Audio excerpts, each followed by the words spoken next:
Potret sederhana Ida Yulidina belanja tas UMKM, istri Menkeu Purbaya tampil polos, rambut berantakan.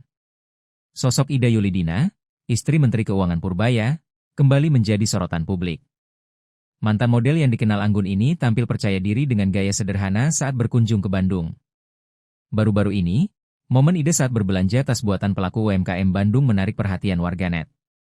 Meski datang tanpa kemewahan mencolok, kehadirannya justru mencuri perhatian dengan pesona yang bersahaja.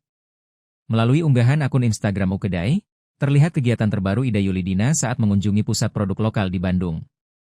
Dalam video tersebut, ia tampak santai berkeliling area pameran, melihat-lihat berbagai koleksi tas UMKM, dan bahkan mencoba beberapa di antaranya. Dengan mengenakan tas selempang rajut berwarna coklat, Ida tampak nyaman dan percaya diri. Ia juga tampak akrab menyapa warga sekitar yang menghampirinya selama kunjungan berlangsung.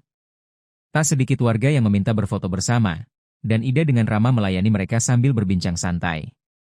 Sikapnya yang terbuka dan rendah hati menambah kesan positif di mata masyarakat. Meski menyandang status sebagai istri seorang Menteri Keuangan, Ida Yulidina tetap tampil apa adanya.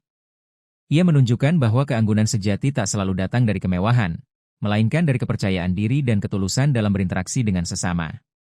Ibu Ida Purbaya, istri Menteri Keuangan, belanja tas rajut dari UMKM Kabupaten Bandung Syarai Rajut, tulis akun Ukedai. Sontak unggahan tersebut langsung dibanjiri komentar dari para netizen. Banyak yang memuji aksi istri Menkeu Purbaya.